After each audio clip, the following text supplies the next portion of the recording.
In this video, I'm going to teach you an important skill to be less emotionally reactive. This last year, my family needed to buy a house. We were living in 1,500 square feet with 6 people, and we were trying to work from home, and it was just too loud and tight.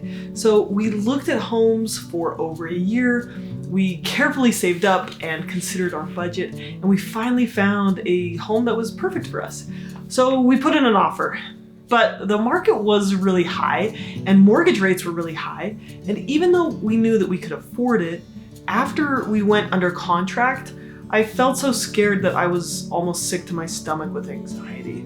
And it would have been really easy for me to think, this anxiety means that we're making the wrong choice. This anxiety is a sign that we shouldn't move forward.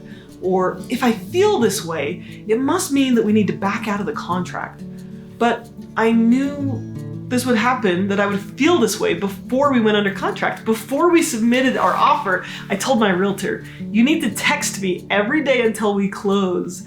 Send me a text saying, this is an investment, not just an expenditure, because I hate spending money on myself. And because I know myself, I know that I'm going to feel emotions very deeply. And sometimes I feel anxiety and it means nothing. Sometimes I feel panicky and it means nothing. Sometimes I worry about a ton of stuff and it means nothing. But if I were using emotional reasoning, I would have said, because I feel anxious, this is a sign that we made the wrong decision. And I probably would have backed out of the contract and then we wouldn't have gotten a new house, which, by the way, we did buy, and it has been wonderful. So emotions lie to you all the time, but they feel so real. They are very powerful motivators, but they aren't always accurate. In this video, you'll learn how to be less emotionally reactive by learning to combat emotional reasoning. You'll learn 4 ways to slow yourself down in an intense moment and 3 steps to combating emotional reasoning. We'll also talk for a minute about the difference between emotions and intuition.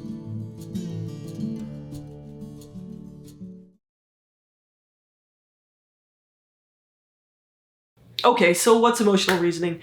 Emotional reasoning is a cognitive distortion where you believe that something is true simply because it feels true. You use emotions as your evidence instead of logic or, evidence. Emotional reasoning sounds like, if I'm mad, it means someone did something hurtful. If I feel anxious, it means this must be dangerous, so I must avoid it. If I feel disappointed, the restaurant did a bad job. It's someone else's fault. Or, I feel lucky, so I'm going to go gambling because I'll probably win. Or, I feel uncertain in this social setting, so I'm probably an awkward person. Or, I feel depressed, so my life must be pointless. If it feels good, it must be okay to do. If I feel resentful, it's because the other person isn't taking care of me. If I feel offended, then they must have been offensive. If I feel anxious about this relationship, it's a sign that we should break up. So I see this one all the time in the comments sections. If you feel anxious about whether the relationship is going to work out, it's a sign, break up. But I just gotta say, I hate to break it to you, but there's a difference between anxiety because you're in danger or something's wrong, and anxiety because you're afraid of being hurt, heartbreak, right? You have to take risks if you want to find love.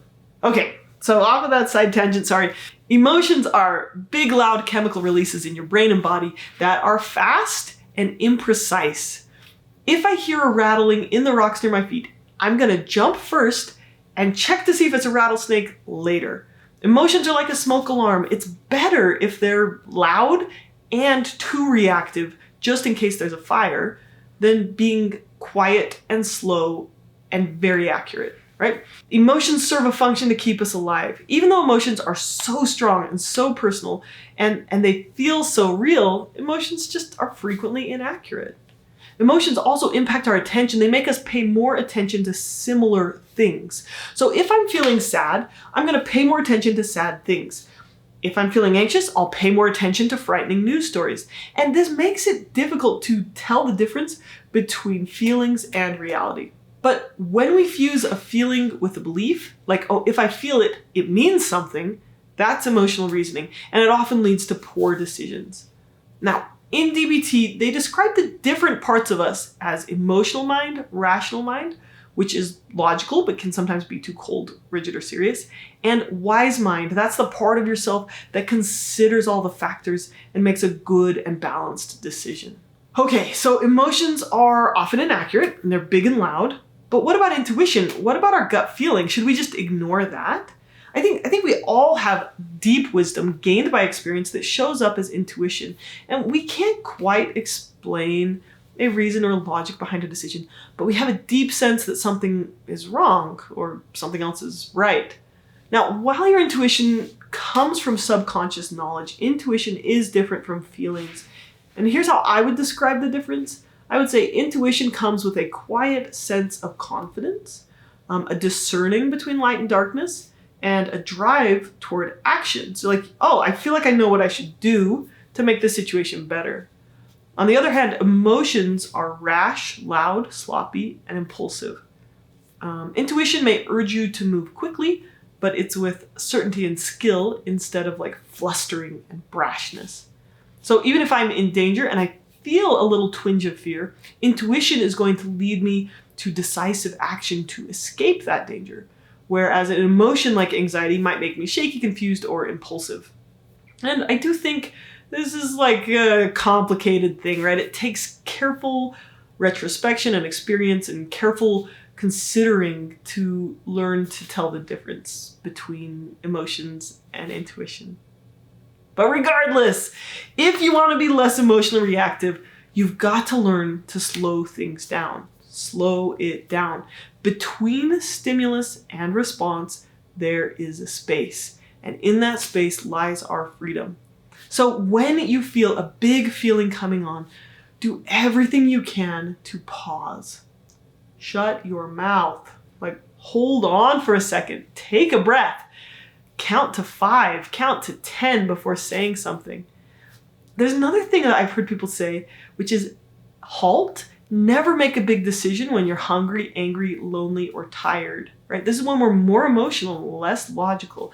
And I get it, right? Slowing yourself down, like, it's harder than it sounds, but these are skills that you can practice. You can develop the ability to slow yourself down and be less emotionally reactive.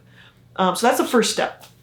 The next thing you could consider is opposite action. So if you know yourself well, if you know that you have a tendency toward anger, for example, if you feel like yelling, instead do an opposite action, talk very softly.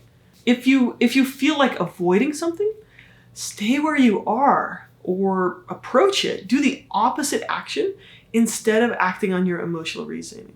So for instance, if you feel afraid, don't avoid the thing that scares you, approach it instead. So taking opposite action is one of the best ways to change your thoughts and feelings. So if, for example, you think everything feels so pointless, or I want to stay in bed, and then you just tell yourself, I'm going to take the opposite action and get on with my day anyway. Like, what's going to happen? You might have some positive experiences. You might get some things done. You might feel a little bit of energy. Your anxiety might decrease because you're channeling all that cortisol and adrenaline into action.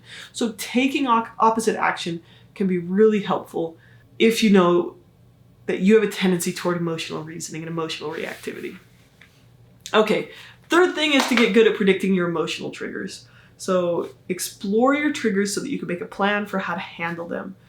First responders manage big stressful events by training and practicing and having acronyms and checklists to go through during a stressful time. And you can do the same thing. So if you know that like you have a tendency to blow up at family gatherings, then it might be a good idea to have an action plan to have your spouse like give you a signal when you're getting a little too heated. And then your plan is, I'm going to go to the bathroom. And then after you go to the bathroom, I'm going to go for a walk around the block. And then you can come back to the situation or something like that. There's another important skill if you do have a tendency toward being emotionally reactive. So if you do have a blow up or you get really emotionally reactive, afterwards take the time to analyze that experience, write down what happened, and then write down how you would handle it differently next time. This lays down neural pathways that can help you respond differently next time. So slowing things down can help you be less emotionally reactive. Okay, so all of these things are basically kind of stopgaps to help stop the emotionally reactive behavior. Now let's talk about the antidote to emotional reasoning, which is emotion processing. One of my favorite things. So one of the most powerful ways to combat emotional reasoning is to just start noticing yourself doing it. If we go back to the emotion processing chart, we start with observe. We notice our feelings without believing them or resisting them. And then we use willingness. So here's your mantra. Just because I feel it doesn't mean it's true. I can allow that feeling to be there without having to do anything with it. Explore is look for alternatives. Look for logic. You could ask, what other evidence is there? Are there any other ways to see that situation? Are there any facts that dispute my beliefs? So for example, if you have a thought like, I feel like something bad is going to happen. And then you counteract that with a thought like, reality is I'm in a safe place with people who love me. I'm not in danger. Okay, so that's exploring.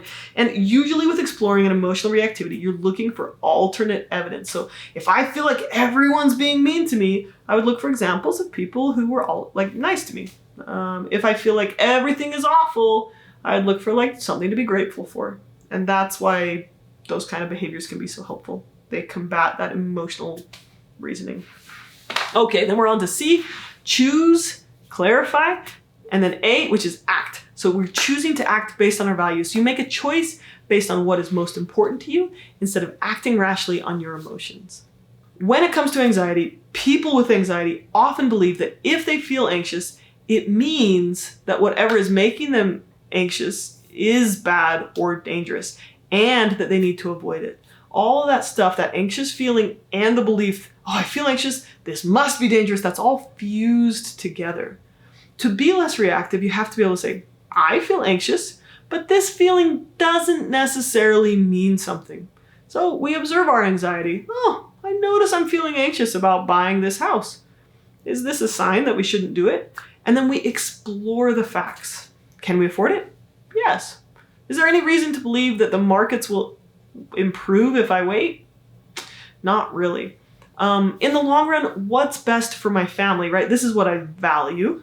For my family, it's probably best if we buy the house.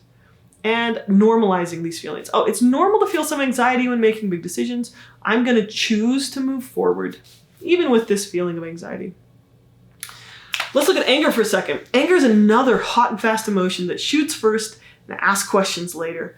When we feel angry, it's easy to believe that we're being attacked, maligned, or mistreated.